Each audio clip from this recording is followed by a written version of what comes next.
RTV నిరంతరం పాప missing update అయితే ఎప్పటికప్పుడు మినిట్ టు మినిట్ అయితే అందించిన పరిస్థితి ప్రధానంగా ఉంది. ముఖ్యంగా మనం చూసుకుంటే ఆ రోజు మిస్ అయినటువంటి చిన్నారి ఏమైందని ప్రతి ఒక్కరిలో కూడా అనుమానం ఇప్పుడంతా కూడా ఉత్కంఠత అయితే నెలకొందని చెప్పాలి. ఎందుకంటే గత కొన్ని రోజుల నుంచి అంటే ఇప్పటికే 6 రోజులు సరిగ్గా 6 రోజులు అవుతుంది. 6 రోజులైనా సరే పాప ఆచూకీ లభ్యకపోవడం, అలాగే 4 రోజుల తర్వాత మిస్ అయినటువంటి కుక్క రావడం, మరొకసారి అది మిస్ అవ్వడం, దానికోసం అయితే పోలీసులు ఆ కుక్క జాడ దొరికితే పాప యొక్క ఆచూకీ దొరుకుతుందని కూడా అన్ని విధాలుగా కూడా భావించారు. ఎట్టకేలకైతే ఆ కుక్క అయితే పోలీసులకు చిక్కింది. రాత్రి ఏదైతే తుని మున్సిపల్ కమిషనర్ యొక్క ఆదేశాలతో అట్లాగే ఈ యొక్క డాగ్ క్యాచర్ ను కూడా పట్టుకున్నారు. ఆ డాగ్ క్యాచర్ల సహాయంతో ఆ యొక్క ఏదైతే సిహెచ్ అగ్రహారం సమీపంలోనే ఆ యొక్క పామాయిల తోట సమీపంలోనే కుక్కనైతే ఆ రాత్రి బంధించినటువంటి పరిస్థితి ఉంది. ఆ కుక్క ప్రధానంగా అనుకున్న విధంగానే కుక్క అయితే దొరికింది. కుక్క యొక్క ఆ యొక్క ఆనవాళ్ళ ప్రకారంగానే అలాగే ఈ యొక్క ఏదైతే జాగిలాలతో ఇప్పుడంతా కూడా సెర్చ్ ఆపరేషన్ అయితే కొనసాగిస్తున్నారు. ఆ కుక్క వెళ్ళినటువంటి మార్గాన్ని ఇప్పటికే ఆ కుక్క సంబంధించిన తల్లిదండ్రులు కూడా ఉంటూ కూడా కుక్క యొక్క ఏదైనా పాప జాడ చెప్తుందని ఎంత కోటి ఆశలతో ప్రతి ఒక్కరు కూడా ఎదురు చూస్తున్నటువంటి పరిస్థితి ఉంది. ఈ నేపథ్యంలో మరొకసారి కుక్క అనుకున్న విధంగానే కుక్క దొరికింది. ఆ కుక్క దొరికింది రాత్రి అంతా కూడా దానికి హెల్దీగా లేకపోవడంతోనే దానికి ఫుడ్ పెట్టారు, రాత్రి పాలు ఇచ్చారు. అలాగే ప్రధానంగా ఫుడ్ పెట్టి ఇప్పుడు ప్రస్తుతం అంతా కూడా కొంచెం రికవరీ అయినట్టుగా కనిపించిన నేపథ్యంలో కుక్కను మచ్చిక చేసుకున్నారు. ఆ కుక్క ఇప్పుడైతే పాప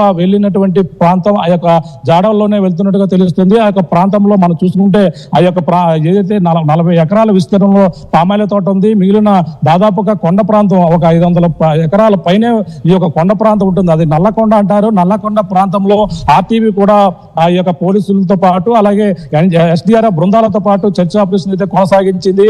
ఈ నేపథ్యంలోనే మనం కూడా తిరిగాం. ఆ యొక్క ప్రాంతంలో పక్కన చూసుకుంటే విపరీతమైన ఎండ వేడి, అంటే గత కొన్ని రోజుల నుంచి కూడా ఎండ తీవ్రత ఎక్కువగా ఉంది. ఉష్ణోగ్రతలు ఎక్కువగా నమోదయ్యాయి. 42 నుంచి 45 వరకు కూడా నమోదైనటువంటి పరిస్థితి ఉంది. అటువంటి క్రమంలో పాప మరి కుక్క పాప ఇద్దరు కలిపి 6వ తేదీన వెళ్ళినటువంటి పాప ఇప్పటికి కూడా ఆచూకీ కనపడలేదు. పాపకి మరి ఏమైంది, ప్రమాదం ఏమైనా జరిగి ఉంటుందా, లేదంటే ఏదైనా అడవి జంతువులు ఏమైనా ప్రమాదం తలపెట్టి ఉంటాయా అనే కోణంలో అందరూ కూడా అనుమానిస్తున్నారు. ఎవరో కూడా కిడ్నాప్ చేసి ఉంటే మరి ఇప్పటికే ప్రధానంగా మొదటగా అనుకున్నారు కిడ్నాప్ చేసి ఉంటే కుక్క వచ్చేస్తుంది అనుకున్నారు. కానీ 4 రోజుల తర్వాత కుక్క రావడం జరిగింది. మరి ఎలా ఏం జరిగింది అనేది కూడా మిస్టరీగానే ఉంది. ఈ కోణంలో ప్రస్తుతం ఆ ఎండవేడితో పాప ఎలా ఉంది, మనం అంటే ఆ యొక్క ప్రాంతంలో తిరిగేటప్పుడు ఆ వాటర్ బాటిల్ పట్టుకుని తిరిగి అలాగే మనం వెళ్ళినా సరే మనకి విపరీతమైన ఎండవేడికి కొండలు ఎక్కలేక చాలా ఇబ్బంది పడ్డాం. జీడి మామిడి తోటల్లోని కూడా మనం ఆ యొక్క నల్లకొండ ప్రాంతం అంతా కూడా జల్లెడ పెట్టాం.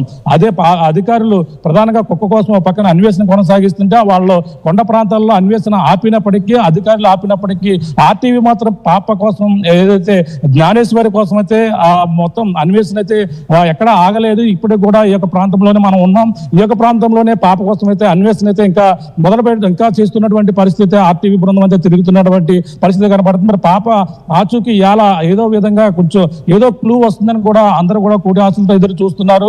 ఆ విధంగానే కుక్క అయితే దొరికింది. ఇప్పుడు పోలీసులు అయితే ఆ జాగిలంతో కుక్క యొక్క స్మెల్ ఆధారంగా ఇప్పుడైతే జాగిలని అయితే అడవి ప్రాంతానికి అయితే పంపించేందుకు కూడా అన్ని ఏర్పాట్లు కూడా చేస్తున్నటువంటి పరిస్థితి ఉంది. పాప ఏది ఏమైనా ఇప్పుడు మనం చూసుకుంటే ఆ ఎండ వేడితో మరి పాప ఏం జరిగింది, దాహం అంటే పాలు లేవు, నీళ్లు లేవు, కనీసం తినేందుకు ఎటువంటి ఆహారం లేదు. మనం ఆ యొక్క పామాయిల తోటలో తిరిగితేనే చాలా విపరీతమైన వేడితో చాలా అల్లాడిపోయాం. అటువంటి చిన్న పాప 2.5 ఏళ్ళు, ఆ చిన్న పాప అంత దూరం నడిచి వెళ్ళగలుగుతుందా అనేది ప్రతి ఒక్కరిలో కూర్చుని ఉన్నప్పటికీ మరి కొండ ప్రాంతంలో మరి ఏదైనా జంతువు లాక్కెళ్ళిందా అనే కోణంలో కూడా ఆలోచించి ఆ యొక్క జరగరానిది ఏదైనా జరిగి ఉంటుందని కూడా అనుమానిస్తున్నారు. అంటే ఇప్పటి వరకు కూడా 6 రోజుల పాటు తిండి తిప్పలు లేకుండా చిన్నారి ఏ విధంగా ఉందనేది కూడా ప్రతి ఒక్కరు కూడా తలుచుకుంటేనే ఆ కంటతడి పెట్టే విధంగా ఉంది. హృదయ విదారక మొత్తం అందరూ కూడా ఈ విధంగా బాధపడుతున్నారు. ఎందుకంటే చిన్నారి అభంశుభం తెలియని చిన్నారి తన తండ్రి వెనకాలే వేడిస్తూ వెళ్ళింది. అలా వేడిస్తూ గుక్క పెట్టుతూ వెళ్ళి ఆ కుక్క కూడా తనతో పాటు చిన్నారితో పాటు వెళ్ళినటువంటి పరిస్థితి ఉంది.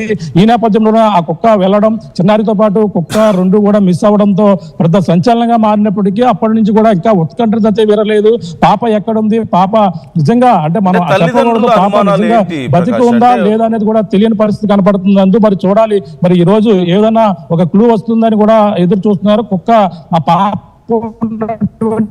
ప్రాంతానికి తీసుకెళ్తాదని పోలీసులు అయితే భావిస్తున్నారు. మరి చూడాలి, రాత్రి అయితే ఎట్టకేల కుక్కనైతే పట్టుకుని ప్రస్తుతం అయితే బంధించి కుక్క వెళ్ళినటువంటి పాప మార్గాన్ని కనుగొనే పనిలో అధికారులు అయితే నిమగ్నమయ్యారు. నందు ప్రకాష్, ఇప్పుడు తల్లిదండ్రుల అనుమానం ఏంటి అసలు? అంటే ఇక్కడ ఏదైనా తల్లిదండ్రులు కానీ ఇటు పోలీసులైనా సరే వాళ్ళ అనుమానాలు ఏంటి? లైక్ కిడ్నాప్కి కానీ ఇంకేదైనా దేనికైనా అవకాశం ఉందా, లేకపోతే జస్ట్ తప్పిపోయినట్లుగానే భావిస్తున్నారా? ఒకవేళ తప్పిపోయినట్లే భావిస్తే 6 రోజుల పాటు ఆ చుట్టుపక్కల ఎంక్వైరీ చేశారంటే ఆ ఊళ్ళో ఉన్న వాళ్ళు కానీ చుట్టుపక్కల వాళ్ళు కానీ ఎవరైనా ఈ విషయం మీద ఏదైనా రెస్పాండ్ అవుతున్నారా? ఏం జరిగి ఉండొచ్చు, ఎలా జరిగి ఉండొచ్చు అనే దానికి సంబంధించి అంటే అనుమానం ఒకటే చెప్పుకొస్తున్నారు తల్లిదండ్రులు. అంటే అప్పటి వరకు కూడా పాప అలాగే కుక్క ఎక్కడికో దూర ప్రాంతానికి వెళ్ళిపోతుంది, పాపకి కుక్క కాపలాగా ఉండిపోయింది కాబట్టి తిరిగి రాలేదనేది మొదటగా అనుకున్నారు. కానీ ఆ పాప ఇద్దరు కూడా ఎక్కడో అడవి ప్రాంతానికి నడుచుకుంటూ తండ్రి కోసం ఏడుస్తూ జ్ఞానేశ్వరి వెళ్ళిపోయింది, వెళ్ళి పాప వెనకాలే కుక్క కూడా వెళ్ళిపోయింది అని కూడా చెప్పుకొస్తున్నారు. ఆ యొక్క అనుమానాలు మరింత బలపడే విధంగా అక్కడ ఉన్నటువంటి పామాయిల తోట 40 ఎకరాలు దాటిన తర్వాత ఐరన్ ఫిన్సింగ్ ఉంది. ఆ యొక్క కంచి దాటే క్రమంలో పాపకు సంబంధించిన వెంట్రుకలు తగులుకుని ఉన్నాయని కూడా తండ్రి అయితే చెప్తున్నారు. ఈ నేపథ్యంలోనే ఆ కోణంలో పాప ఇటువైపు కొండ ప్రాంతానికి నల్లకొండ ప్రాంతానికి వెళ్ళిపోయింది, వెళ్ళిపోయి ఉంటది. దానితో పాటు కుక్క కూడా వెళ్ళిపోయి ఉంటది. కుక్క ఇద్దరు కూడా ఒక చోట ఇన్నాళ్ళు కూడా ఉన్నారు. ఆ మరుసటి రోజునే దట్టమైన వర్షం పడింది, భారీ వర్షం పడింది. మరునాడు మళ్ళీ ఎండ తీవ్రత మరింత ఎక్కువగా ఉంది. ఈ నేపథ్యంలోనే మరి పాప ఎక్కడ ఉన్నదని కూడా ప్రశ్నార్థం. కానీ మరొక కోణం కూడా 4 రోజుల తర్వాత పాపతో వెళ్ళినటువంటి కుక్క తిరిగి రావడంతో అలాగే ఆ పాప ఏమైందనేది కూడా అనుమానం వ్యక్తం చేస్తున్నారు. పాపతో ఎవరైనా కిడ్నాప్ చేశారనే కోణంలో మరొక ఆ కోణం అయితే అనుమానిస్తున్నారు. ఎందుకంటే ఆ పాప ఇద్దరు కూడా మిస్ అవుతే ఒక అడవి జంతువులు ఏదైనా అటాక్ చేసి ఉంటే 2 అడ్లపైన కూడా అటాక్ చేసి ఉండొచ్చు, అవి కనిపించలేదని మొదటగా భావించారు. కానీ కుక్క తిరిగి వచ్చేసింది, అలాగే పాపను ఎవరో తీసుకువెళ్ళి ఉంటారనే కూడా అనుమానం అయితే బలంగా అయితే ఇప్పుడైతే ఉంది. ఎందుకంటే ఆ కుక్క పాపను తీసుకెళ్లే క్రమంలో వాళ్ళు కూడా వెంటాడి కూడా వెళ్ళి పాప కూడా వెళ్ళిపోయింది, అది తిరిగి 4 రోజుల తర్వాత వచ్చిందనేది కూడా అనుమానం వ్యక్తం చేస్తున్నారు. వచ్చినటువంటి కుక్క కూడా దాని యొక్క శాస్త్రాలు చూస్తుంటే ఒక్కసారిగా పిచ్చి కుక్క, అంటే పిచ్చి శాస్త్రాలతో ఆ తల్లిని కలిసింది. ఒక 4 రోజుల తర్వాత వచ్చి ఒక ప్రేమతో కుక్క ఏదో సమాధానం చెప్పేందుకు ప్రయత్నిస్తుందని అనుమానించి కుక్కను చేరదీసే ప్రయత్నం తన తల్లి అయితే చేసింది. ఒక్కసారిగా తల్లిపై తనని ఒక ప్రేమగా దగ్గరికి చేరినటువంటి కుక్క ఒక్కసారిగా తల్లిని కరిసింది. అంటే ప్రేమతో కరిసిన విధానం అని చూసుకుంటే ఆ చున్నీ ఆనవాలంగా కూడా పోలీసులు అయితే వెంటనే పారిపోయింది. అక్కడి నుంచి స్థానికులు కుక్కను ఎవరో కుట్టారు, కుక్క పైన గాయాలు ఉన్నాయి, అవన్నీ కూడా ఉన్నాయి, ఏదో జరిగింది, పాపని కిడ్నాప్ చేసి ఉంటారు, కుక్కను గాయపరిచి ఈ విధంగా ఎత్తుకెళ్ళిపోయి ఉంటారు అనే అనుమానాలు రకరకాల అక్కడ ఉన్నటువంటి స్థానికులు కూడా అనుకున్నారు. గ్రామస్తులు కూడా ఇదే మాట అనుకున్నారు. ఎందుకంటే ఇద్దరు వెళ్ళిపోయారు, 4 రోజుల తర్వాత కుక్క వచ్చిందంటే పాప ఎక్కడో తీసుకెళ్లిపోయి ఉంటారు, ఎవరో ఎక్కడో కిడ్నాప్ జరిగి ఉంటారు కోణంలో అనుమానిస్తున్నారు. కానీ మరి ఇంకా ఎటువంటి ఆచూకీ అయితే లభ్యం కాలేదు. మళ్ళీ కుక్క ఏదైనా దాని సమాచారం చెప్పే అవకాశాలు ఉన్నాయని కూడా ఎదురు చూస్తున్నటువంటి పరిస్థితి ఉంది. పోలీసులు అలాగే అందరూ కూడా కిడ్నాప్ కోణం ఆలోచిస్తున్నారు, పక్కన అడవి జంతువుల కోణం కూడా ఆలోచించినప్పటికీ ఎక్కడ కూడా మిస్టరీగానే మిగిలిపోతుంది. మరి చూడాలి, ఇవాళ ఏదో ఒక క్లూ వచ్చే అవకాశం ఉందని కూడా పోలీసులు అయితే భావిస్తున్నారు. Right thanks for the details Prakash. ఎప్పటికప్పుడు అప్డేట్స్ అందిస్తూ ఉండండి. సింపుల్గా చెప్పాలంటే ఈ కేసుకు సంబంధించి ఒక మిస్టరీగా ఉంది ప్రస్తుతానికి. ఎందుకంటే పాప కుక్కతో వెళ్ళిపోయింది, అయితే చిన్న పాప, షీఈస్ జస్ట్ 2.5 years old. అంత చిన్న పాప ఒకవేళ కుక్కతో ఎక్కువ దూరం వెళ్తే ఎక్కడో ఒక చోట ఎవరో ఒకరు అసలు ఎవరి పాప ఏంటనేది గమనిస్తారు. సరే, డే టైంలో ఒకవేళ కుదరకపోయినా ఈవినింగ్ టైం కొంచెం చీకటి పడ్డ తర్వాత కుక్కతో పాప ఎక్కడన్నా రోడ్డు మీద తిరుగుతుంటే ఎవరి పాప ఏంటనేది ఆరా తీసే ప్రయత్నం చేస్తారు చుట్టుపక్కల వాళ్ళు. కానీ అలా జరగలేదు. దాంతోపాటు వెళ్ళి సరే ఒకరోజు